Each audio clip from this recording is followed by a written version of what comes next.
Today is the 12th Sunday of the year. Our gospel text is Matthew chapter 10, verses 26 through 33. Jesus is giving instructions to the disciples whom he's sending out on mission to continue the work that he has begun. He will be with them, and 3 times he says to them, "Do not be afraid." As an aside, we've noted before that this instruction or this sentiment is expressed more often than any other sentiment in the Bible. Do not be afraid. I think it's worth reflecting on why that might be so. And I'd like to do that here with Jesus' words, bearing in mind that when Jesus speaks, when he teaches, he doesn't impose. Mostly his words expose. They bring to light the loving desires, the intentions of the Father, what God wants for us and for our world. So it behoves us to read the words carefully, to think beyond the words, treat the words as sacramental, as it were. They are windows on a bigger reality, to listen with the ear of the heart, to see with the eye of the soul. Let's start with an image. A parent or parents with a small child on his or her first day at school. The child's frightened. The parent says, "Do not be afraid." Now, we can imagine this being said in one way that is very consoling for the child, very supportive, very affirming, allays the child's fears. It's also possible to imagine a communication which doesn't have that effect on the child. The difference, I would suggest, is not the words, "Do not be afraid." It's the presence. It's the manner. It's the mood. It's the look in the eye. It's the tone of voice, etc. The speaker, rather than the spoken, lies at the heart of what is communicated. Now, we need to go back to the founding moment in the Hebrew Scriptures, the theophany on Sinai. Moses encounters God in the burning bush. God sends Moses out as Jesus is sending the disciples out. Moses says, "Who am I that I should go to Pharaoh and liberate the people of Israel?" And Jesus says, "I'll be with you."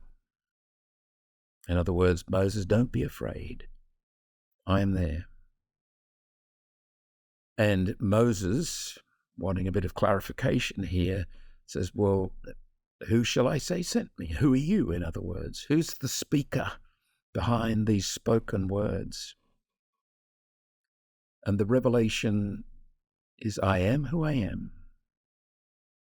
God is saying, "I'll be there, Moses, trust me. But I'll be there on my terms. I'll be there as who I am, shall I be there." The disciple is called into this relationship, not into a stoic journey. Let's pause and reflect a little bit on that, because Stoicism has not only crept into Western culture, it's also crept into Christianity. And not without reason. The Stoics had very, very noble aspirations, and perhaps the most popular version of the Stoic philosophy of life is found in a little book called Meditations by the Roman Emperor Marcus Aurelius. There's much that is noble and commendable there. I, in fact, enjoy reading it. We shouldn't forget, however, that Marcus Aurelius, who is held up by many secular folk as the quintessential ruler, presided over some of the most brutal persecutions in the Roman Empire. He was emperor from 161 until 180. Justin Martyr and his companions met their end under Marcus Aurelius. And then there is the account of the terribly brutal martyrs of Lyon in France. It's disputed what the details are, but no one will dispute that Marcus Aurelius did preside over continuing martyrdom.